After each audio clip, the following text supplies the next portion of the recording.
Hi, my name's Phil. I like talking about politics, and what a day it's been. There's been so much to talk about, loads of videos, but I'm going to keep this brief. This is about the indicative votes that MPs were allowed to vote on today. Just very quickly go through the process. They were all basically given a paper ballot and they ticked yes or no to all the proposals. They didn't have to just choose one. There was no there was nothing like proportional about it or transferable votes or anything like that. It was just yes or no for each one. You could have put yes for all of them. You could have put no for all of them. It would have been remarkable if anyone had done that. Some people abstained on some of them. There was gaming of it, as I suspected there would be. There, I will just say, and one of the points of order, just to make it clear, because we've all known about the fact that Theresa May can't automatically bring a deal up unless it's substantially changed because of the rule that you cannot vote or Parliament does not vote on the same motion twice in the same Parliament unless, of course, MPs vote to circumvent that. And so the point of order was said, well, now that we've voted for all those things, does that mean that we're not allowed to vote for them again? At which point the Speaker did have to point out that the motion brought forward, which was voted through by MPs, specifically said that there should be two such votings on them. So that gets around it because MPs can vote for whatever they want in terms of procedure. So they've effectively bypassed that procedure by specifically saying they want a second vote on these. A political commentator actually made a really interesting point, Dr. Ruth Fox of Hansard. She said, now imagine the situation. Now, whatever happens, you would think soon we're going to need to be starting to negotiate with the EU. If we do not take part in EU elections, if we leave under any circumstances at all, we're going to want to then start negotiating the next stage, aren't we? She made the point, we're not going to be able to, because there's a new European Parliament. And that means, the political positions have to be re-elected.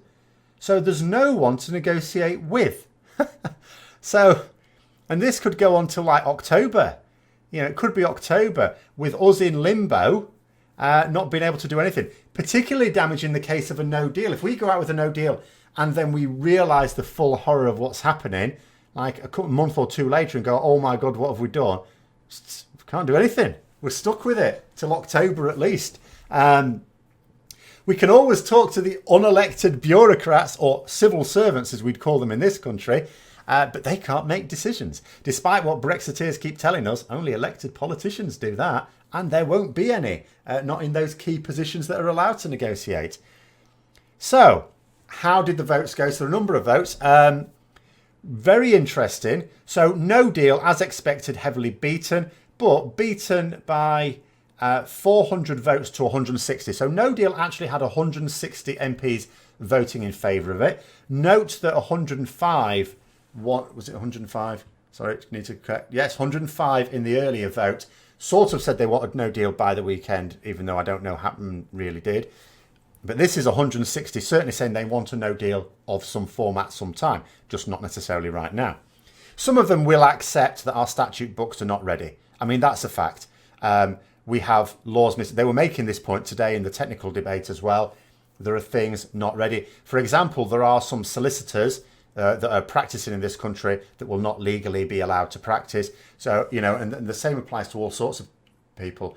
The services will just grind to a halt because the people supplying them who need licenses and won't have them. So we've got to sort all this out. And we haven't. So, there's at least some MPs, even if they want the damage of a no deal, at least recognise that we ought to have some laws in place first. But that lost handsomely, as it's always going to lose. The so-called Common Market 2.0, the one that government website, if you watched my last video, was railing against, that lost as well. There were 188 votes in favour of that, 283 against. Remember, these won't always add up because some MPs abstain on certain ones. As I said, they were clearly going to game the system as much as they could. The EEA or EFTA type arrangement was lost by a huge margin. There's only 65 in favour of that against 377. The customs union, the idea of a customs union was supported by 264 votes, but there were 272 against. So that was pretty close in terms of the margin. That was, pretty close there. In fact, it was the closest margin, but not the most support.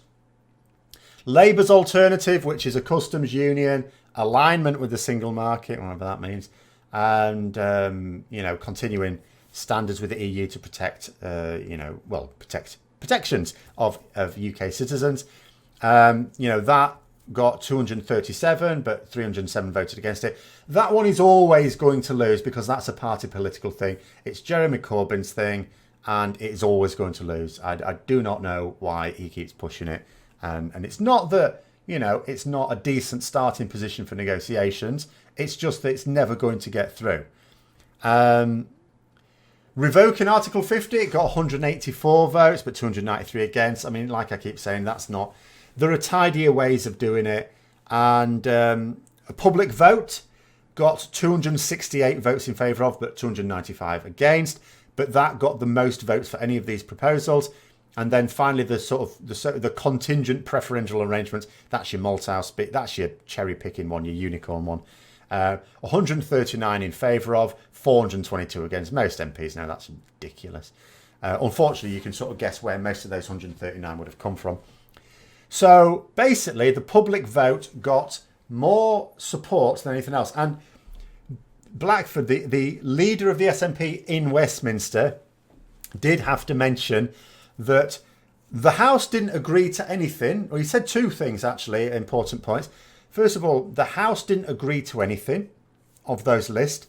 And again, no one expected that it would, but he's making a good point that it should have done. The fact that no one got an overall majority basically means MPs, instead of going into this in the spirit of compromise, played their votes. They tried to game it. And that's why it failed, because ultimately they didn't give it a good enough... I'm trying to think of an analogy. I've just thought of one. It's a really weird analogy, though. So in my science classes, one time we do lung vital capacity in our lungs with what's called spiropex, where you fill up your lungs and then you breathe out as much as you can into a thing, and it goes around a dial and it tells you what your capacity is in your... Not all your lungs, but your vital capacity. And I always say, the first time a student does it, you're not even going to use that number because it's always rubbish, because they never give it a proper go, because you have to breathe in as much as you can and breathe out as much as you can. But there comes a point at which you feel like you're going to die. You're not going to die. It's fine, but you feel like you will. So they stop, and they've still got loads of air in the lungs. So as I said, you have to really go for it. So the second time is always better. And it's the same thing here. Weird analogy, I know.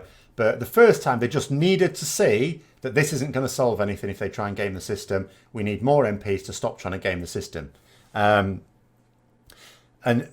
so what you can actually see here, the ones that got a decent amount of support, should we say the only ones that got over 200 votes in favour of were the Customs Union of Ken Clarke, the Customs Union and Other Things of Jeremy Corbyn, and the public vote, which was proposed by Margaret Beckett, I think very much based upon the Kyle Wilson amendment. They were the only ones that got decent number of votes. And the public vote got more than anything else. And what Blackford also pointed out was that although it lost, and the Brexiteers kept shouting out, "It lost, it lost." Yes, it lost. But he had to point out, everything's lost. The people's vote got more votes than any other Brexit outcome that Parliament has voted for. Any other outcome. What are the outcomes? Theresa May's deal. It got more votes than Theresa May's deal, which she's put up twice and trying to put up a third time. It got more votes than no deal. It got more votes than this stupid Malthouse compromise, which is a load of rubbish. It got more votes than the common market thing. It got more votes than Jeremy Corbyn's proposals. It got more votes than everything.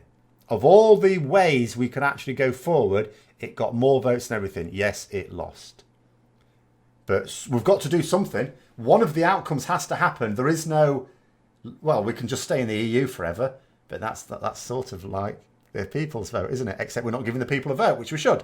But then what he also said was, so the House didn't vote for anything. It's not voted for May's deal. It's voted against no deal. So what he said is, well, there's only one way now, and that's a general election. Although he's not putting forward such a motion like that wouldn't pass at this time. And then this was where the Commons gets very unedifying again. If someone had to point out how do MPs get away with being so badly behaved, I honestly don't know. I said it was quite strange. We have a perception, I don't know whether it's true or not, we have a perception in the UK for being fairly polite. I don't know whether it's real or not, but it's a perception that some people have of us. But our politicians are disgraceful. You can hardly find a parliament in the first world that has such a badly behaved legislature. Even in America, where the different sides of the houses hate each other's guts, they conduct themselves with a certain amount of decorum and at least feigned respect.